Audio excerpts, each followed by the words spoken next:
Here we go. That's a little better. Hi, friends. There, can you hear me a little better? Is there anybody out there? Is there anyone alive out there? Do you also like my clown cup? Isn't that so cute? Look at him. We've been going to a lot of spooky shows lately, and this I found at one of the spooky shows that we went to.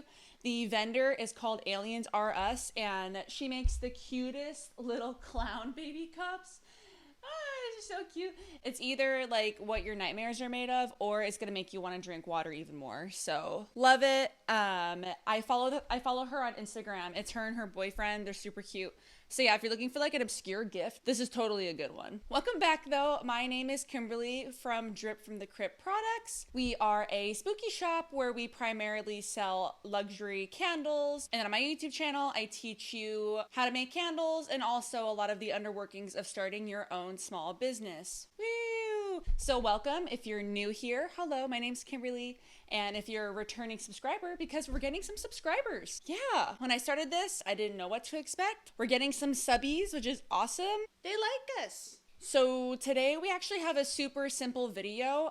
It's something that I find to be super important.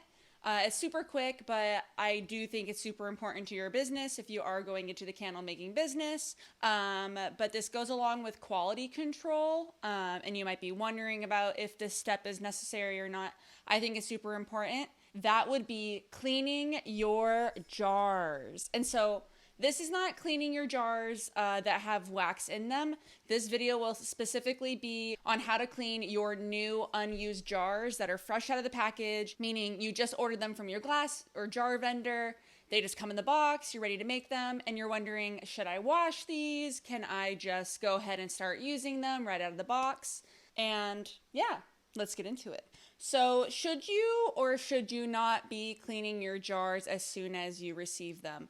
Personally, and I know everyone does their business different, it may not be super important to someone else or it may be super important to others. For me, I personally say yes, always clean your jars. And I'll tell you why. So with candle making, as you may already know, candle making and your candles are going to be supercalifragilisticexpialidocious, always temperamental, always. As you may know, testing is so important because if one thing is different about your candle, it's going to impact the burn, whether it be the wax, whether it be the jar, whether it be the wick, whether it be the amount of fragrance oil, the actual type of fragrance oil you're using. It's all going to have an impact on the way that your candle burns. And since candles are so temperamental, this is why I always recommend that you clean your jar, because you're going to be able to ensure that your candle also burns the same every single time. And you might be thinking, okay, what does cleaning it have to do with burning evenly and the same every single time? So jar and glass companies, obviously they're pumping out mass amounts of glass and jars and tins and all of that.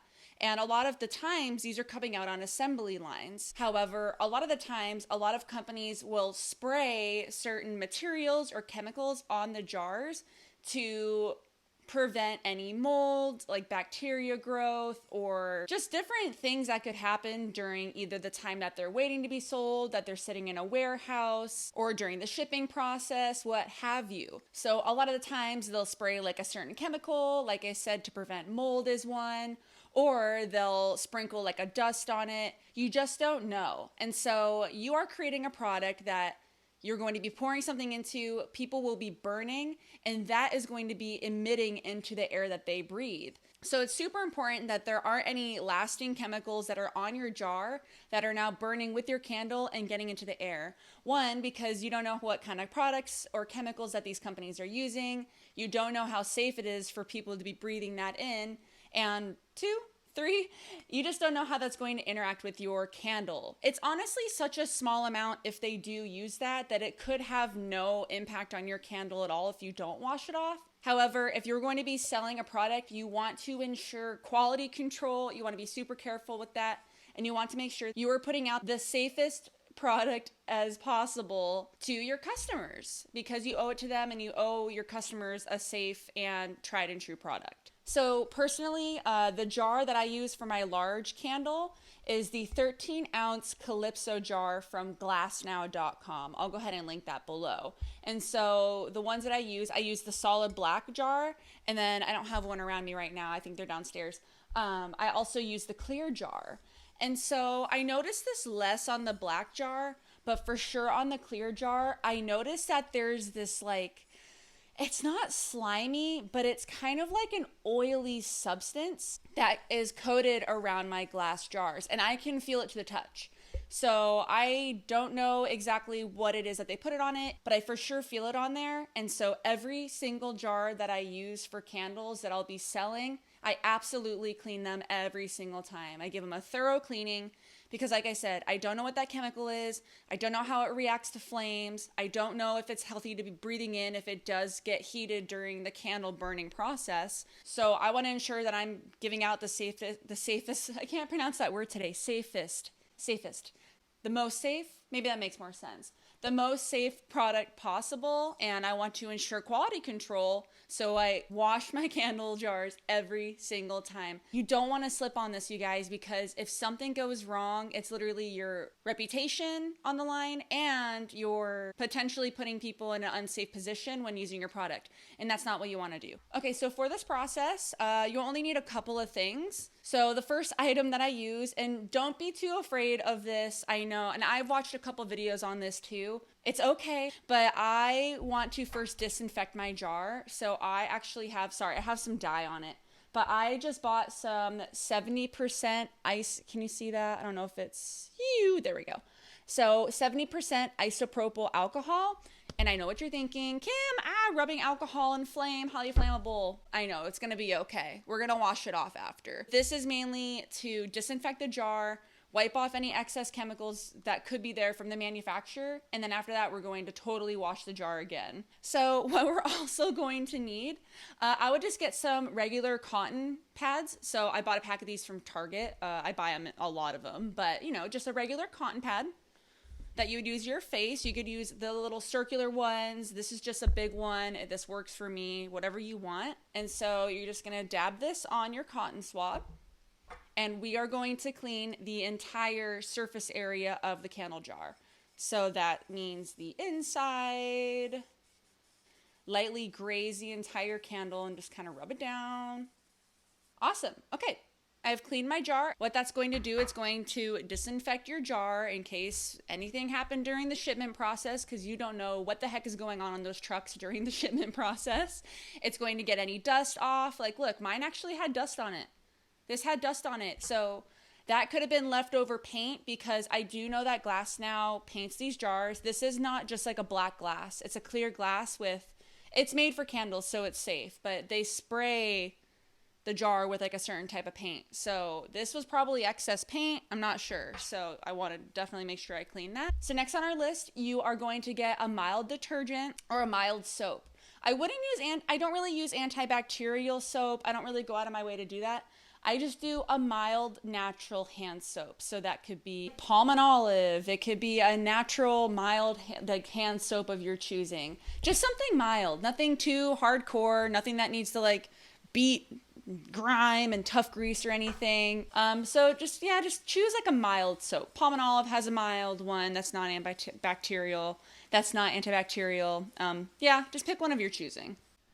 Okay, friends, as you can see here, I'm just going to take my light detergent, just a tiny little squirt will do, and then we are going to get the jar wet and just rub everything in super good, just trying to get all of that rubbing alcohol and any remaining debris off of the candle. So honestly, I will just do it with my hands. If you have a scrubber or a sponge that you want to use, that is totally fine. However, for me, I tend to just use my hands just to get everything off. And then once I have rinsed it enough to where I no longer see any suds remaining on the jar, I know that we are good to go. And then depending on the day, I will either hand dry each jar like so, with just a paper towel. A rag actually ends up to be a little more efficient and less wasteful. Or if you have enough time on your hands and you're able to get all of your washing done in one day, you could also allow your jars to air dry overnight. So by the next day, they are dry, clean, and ready to go for wicking and for pouring. All right, folks, that's it. Like I said, just a quick and painless, easy video. I just really wanted to make sure that I showed you how I clean my candle jars, because I do think it is an integral part of your candle making business. Whatever chemicals, if any, come on your jars, it may not be super significant that a lot of people notice it. Hey, if that's your business, you know, run it how you want. But I just do want to specify that quality control is going to be a really integral part of your business as your business grows. And I think a really important part of that is just ensuring that your product is going to be, one, the safest product that it can be, and that you can ensure quality control as you start to grow in your business. So find a day. Pick one day to clean all your candle jars, and then by the next day they'll be dried and ready to go, and you'll be able to just feel good that there's nothing risky on your candle that's either going to get into the air, catch on fire, if it's flammable, what have you. So that's it. Thank you so much for joining me again today. Once again, thank you for all my new subbies on here. I really appreciate it. If you have any questions or if you have any topics that you want me to review, feel free to add them in the comments section. I always respond to comments. I'm always looking at the comments in the section, and I'm always looking for new topics to cover for any questions that people have. And yeah, once again, if you enjoyed this video and you enjoy this type of content, please show us some love and hit the like button and the subscribe button. I know it's annoying and I know we say it a lot, but it really helps with the algorithm, and I definitely just want to help as many people expand their businesses as possible and share our journey with you. So yeah, thank you so much. I hope you have a wonderful rest of your week. Also, it's my boyfriend Matt's birthday this week, so we're going to be celebrating. So we're actually going to Wild Rivers this weekend, which is like a water park. I haven't been to one of those since I was like 12 years old, and I actually have a hardcore horrible memory. It was back when I was like, I must have been like 10 or 12, and this was when the spray aerosol sunscreens had just come out. Like back in the day, we just had the lotion, you know, and those aerosols, like the spray sunscreens that most people use these days, those had just come out. Like those haven't been around that long. And so I remember I didn't spray it directly in my face, like psst. No, I like put it on my hands and I rubbed it on my face, and then we went on a ride. So obviously it like melted, and then it got in my eyes. And holy cow, friends, that shiznit burned my eyes so bad for the entire day. Like my eyes were red the entire day. Like, and I had done that in the morning too, and it hurt so bad. My friend had really long hair, like down to her butt, and I remember just being like, ah, and like trying to pat my eyes with her hair, because I just wanted anything for any amount of relief. And so, oh my gosh. So yeah, I'm returning to that place. I'm going to face my demons. Don't worry. I've gotten my skin routine down, so I do not use aerosol sunscreen on my face anymore. I was a young whippersnapper back then. But yeah, it should be exciting. Until next time, it's been wonderful. I'll see you later. Bye-bye. Bye.